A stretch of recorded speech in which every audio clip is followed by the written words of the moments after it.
कलमनुरी शहर में स्थित अल्पसंख्यक छात्रों के लिए बनाई गई वसति गृह की भव्य इमारत कई वर्षों से वीरान पड़ी है।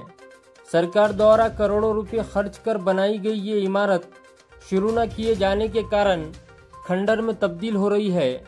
तो वहीं इमारत में लगाई गई इलेक्ट्रॉनिक की चीजें व अन्य चीजें चोरी होने का आरोप लगाते हुए अल्पसंख्यक वसति गृह अल्पसंख्यक विद्यार्थियों के लिए शुरू करने की मांग को लेकर समाज सेवक नचिकेत वाड़वे की ओर से शुक्रवार 25 जुलाई को ताला तोड़ो आंदोलन किया गया।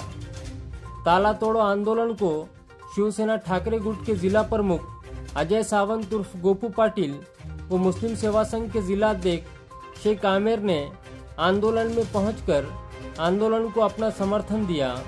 प्रशासन का विरोध करते हुए वसति गृह के बाहरी गेट पर प्रतीकात्मक ताले को तोड़ा गया। तो वहीं सार्वजनिक निर्माण कार्य विभाग के अधिकारियों को मौके पर ज्ञापन दिया गया। इस समय अजय सावंत उर्फ गोपू पाटिल, नचिकेत वाड़वे, सोपान पाटिल, संतोष सारडा, राजू संगेकर, बाड़ू पारवे, शेख आमिर, शेख अयूब, एजाज बागबान, युवक कांग्रेस जिला उपाध्यक्ष शेख फैसल, साजिद राज, समाधान पाईकराव, राजू लश्कर, विजू लश्कर, करण लश्कर, सीता मासोड़कर, कांताबाई धोत्रे, सुमनबाई पवार के साथ अन्य महिला व पुरुष बड़ी संख्या में उपस्थित थे। आज कळमनुरी येथे इथं आंदोलनाचा इथं इशारा दिला होता। हे वसतिगृह जे आहे 7 कोटी रुपयाचं वसतिगृह आहे। 1-2 वर्षे झाले बांधून आतापर्यंत हे वसतिगृह चालू केले नाही। खेड्यापाड्याचे जे विद्यार्थी आहेत इथं येणं जाणं करतात, पण त्यांची राहायची व्यवस्था नाही। मुलीचं वसतिगृह आहे, मुलाचं वसतिगृह आहे। इथले बरेच नाजूक झालेले आहे। इथे या वसतिगृहाची तोडफोड झालेली आहे। इथं मधातलं जे साहित्य होतं त्याची चोरी झालेली आहे।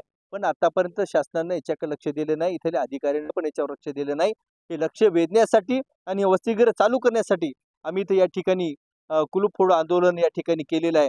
आणि आम्ही आता BNCचे अधिकारी वगैरे इथं PWDचे अधिकारी इथे आले होते। त्यांनी आश्वासन दिलं की 1 महिन्यामध्ये हे वसतिगृह आम्ही कोणत्याही हालतीमध्ये चालू करू।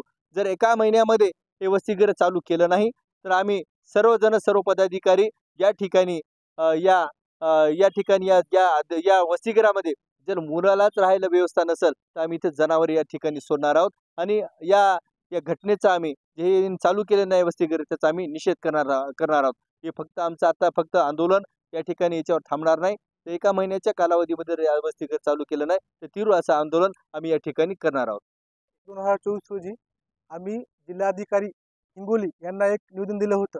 त्या निवेदनात असं नमूद होतं की हे वसतिगृह जवळपास 2015 आणि 16 या साली सुरू व्हायचं होतं। 7 कोटी रुपये खर्च करून शासनाने हे वसतिगृह सुरू करून हे वसतिगृह 10 वर्षापासून बंद असल्यामुळे जवळपास कळमनुरी शहरातील आजूबाजूच्या खेड्यामधील जवळपास 2000 विद्यार्थ्यांचं शैक्षणिक, आर्थिक आणि मानसिक असं सर्व प्रकार नुकसान झालेलं आहे। त्यामुळे आम्ही हे निवेदन दिलं होतं। आणि या वसतिगृहामध्ये जवळपास फॅन, गिझर, वायर असे जवळपास मिळून 5.5 ते 6 लाख रुपयाचं सामान चोरीला गेले आहे। याबाबत सुद्धा आम्ही त्यांना GPS फोटो आणि व्हिडिओ मार्फत त्यांना आम्ही तक्रार केली होती। याचं तक्रारीचं अजून कोणती दखल न घेतल्यामुळे आज आम्ही कुलूप फोडो आंदोलनाचा इशारा दिला होता। त्यामुळे आम्ही सगळे इथे जमलो होतो आणि आज हे कुलूप फोडलं आलेलं आहे। आणि सार्वजनिक बांधकाम विभागाचे जे अधिकारी आले होते त्यांनी आम्हाला आश्वासन दिले की 1 महिन्याच्या आत आम्ही हे सर्व वसतिगृह सुरू करत आहोत। 1 महिन्याच्या आत यांनी हे मुलींचं आणि मुलांचं हे वसतिगृह यांनी सुरू केलं नाही तर आम्ही अशाच प्रकारचे तीव्र आंदोलन करून यावेळेस पुढच्या वेळेस इथे जनावरे आम्ही टाकणार आहोत या वसतिगृहामध्ये। याची नोंद आणि दखल शासनाने आणि जिल्हाधिकारी साहेबांनी घ्यावी।